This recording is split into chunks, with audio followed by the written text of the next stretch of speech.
Student, आज हम शुरू करेंगे नेट का इम्पोर्टेंट टॉपिक कल्चरल ज्योग्राफी, सांस्कृतिक भूगोल के बारे में। ठीक है, सांस्कृतिक भूगोल की बात करें तो सबसे पहले हम बात करते हैं सांस्कृतिक प्रदेश के बारे में। तो भारत को सांस्कृतिक प्रदेश में जो सबसे पहले विभाजित किया था वो किया था रसेल और निफेल ने। ये सारे नेट के आए हुए क्वेश्चन है, इसमें मैंने जो शामिल किए हैं। तो वो रसेल और निफेल ने 1971 में भारत को सांस्कृतिक प्रदेशों में विभाजित किया था और स्पेंसर और थॉमस ने 1973 में एशिया के सांस्कृतिक प्रदेशों में 3 भागों में बांटा था। यानी एशिया को उन्होंने सांस्कृतिक प्रदेशों में बांटा था, वो थे स्पेंसर और थॉमस में। ठीक है, अब अगर हम सांस्कृतिक प्रदेश की बात करें, भारत के सांस्कृतिक प्रदेश की, तो भारत में जो सांस्कृतिक प्रदेश हैं और वो धर्म और प्रजाति कौन कौन सी पाई जाती हैं उसके बारे में बात कर रही हूँ।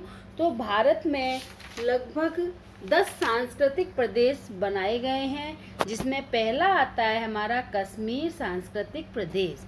ठीक है, कश्मीर सांस्कृतिक प्रदेश में यहाँ मुख्य रूप से मुस्लिम अधिकता से पाए जाते हैं।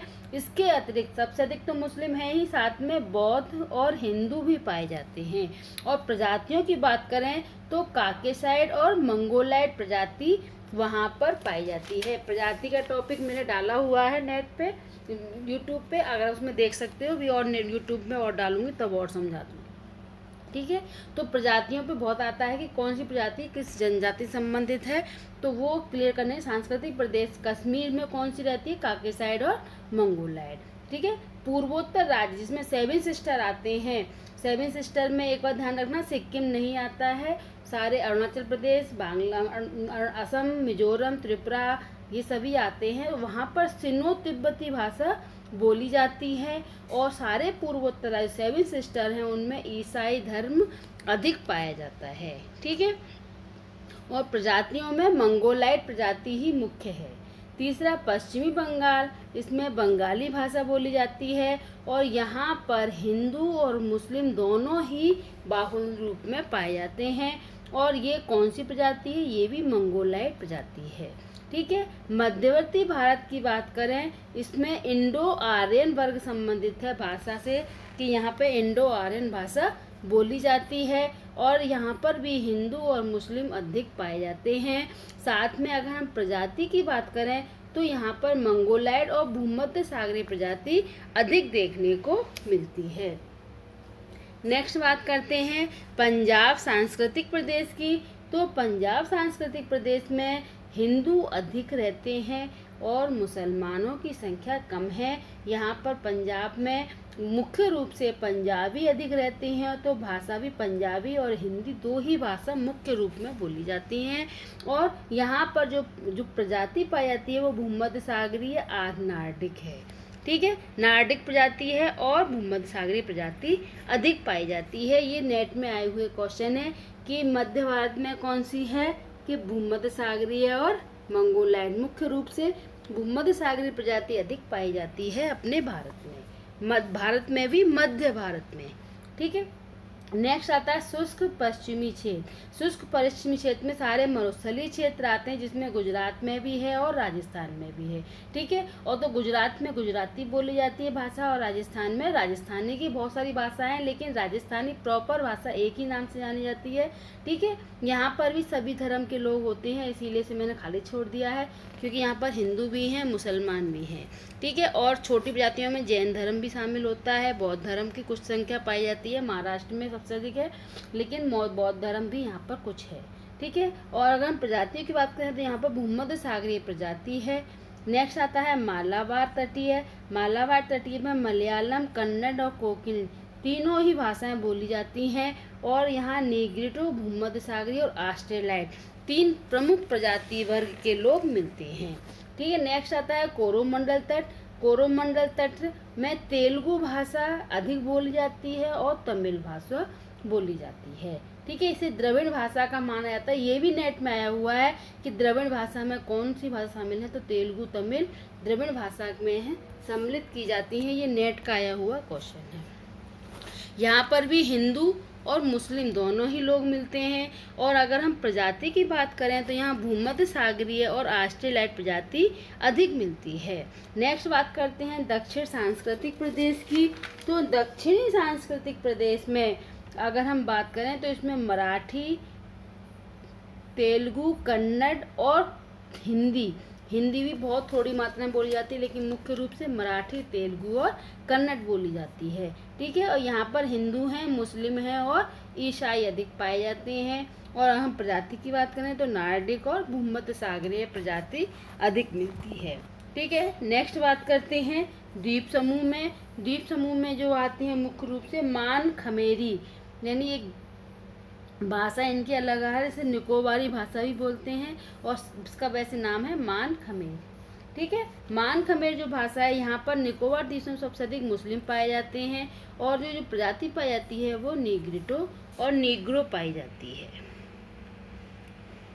अब हम बात करते हैं नेक्स्ट कि संस्कृति से संबंधित, तो भाषा का संबंध होगा ही संस्कृति के साथ। तो भारत में जो 22 भाषाएं, ये भी नेट में आया हुआ क्वेश्चन है कि कितनी भाषाएं हैं। तो भारत में 22 भाषाएं संविधान की 8वीं अनुसूची में शामिल की गई हैं।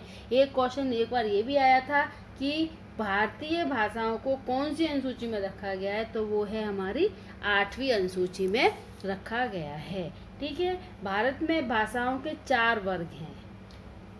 ये वाला क्वेश्चन भी आया हुआ है नेट में कि भारत में भाषाओं के कौन कौन से वर्ग हैं। वैसे नहीं आया, घुमा के आया कि द्रविड़ वर्ग सबसे अधिक कौन सी भाषा बोली जाती है, तो भारतीय यूरोपियन भाषा बोली जाती है। दूसरे नंबर पे द्रविड़ भाषा आती है, तीसरे पे आती है हमारी आग्नेय आश्रिक और चौथे पे आती है चीनी तिब्बती भाषा। ठीक है, अगर मैं राज्य वाइज बताऊँ तो जो हमारी आग्नेय व आश्रिक भाषा है ये बोली जाती है नॉर्थ में, चीनी तिब्बती ईस्ट में बोली जाती है। जो 7 सिस्टर है वहाँ पर अधिकांश चीनी तिब्बती भाषा बोली जाती है और साउथ में द्रविड़ भाषा बोली जाती है और भारतीय यूरोपियन आर्य भाषा जो है और बचा हुआ पूरा मध्य भारत, पश्चिम भारत में बोली जाती है। ठीक है, अब द्रविड़ परिवार संबंध भाषा कौन कौन सी हैं? गौड़, कुल, तेलुगु, ये बस सारी ही हैं जो मैंने तुम्हें बताई हैं। इसके मुख्य रूप से ये भाषाएं हैं संबंधित। अब हम बात करते हैं भाषाओं की। तो विश्व में कितनी भाषाएं बोली जाती हैं? सबसे अधिक जो बोली जाती भाषा है वो चीनी भाषा है। इसको मंडारिन भी बोलते हैं। ये भी नेट में आया हुआ क्वेश्चन है, ध्यान रखना। चीनी शब्द नहीं आएगा, मंडारिन लिखा आएगा कि मंडारिन भाषा जो है। अब आया जो हुआ क्वेश्चन है कि मंडारिन भाषा सबसे अधिक कौन सी बोली जाती है, तो उसमें हिंदी, अंग्रेजी, स्पेनिश, फ्रांसीसी और मंडारिन लिखा हुआ था।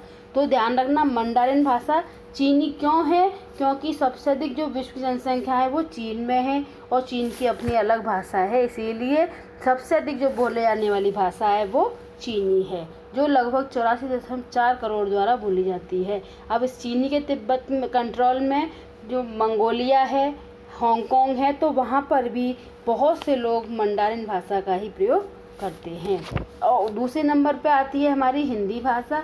हिंदी भाषा इसलिए आती है क्योंकि हिंदी भाषा भारत में जनसंख्या को देखें तो दूसरे नंबर पे भारत ही आता है और भारत में क्या बोली जाती है? हिंदी भाषा सबसे अधिक मुख्य भाषा के रूप में।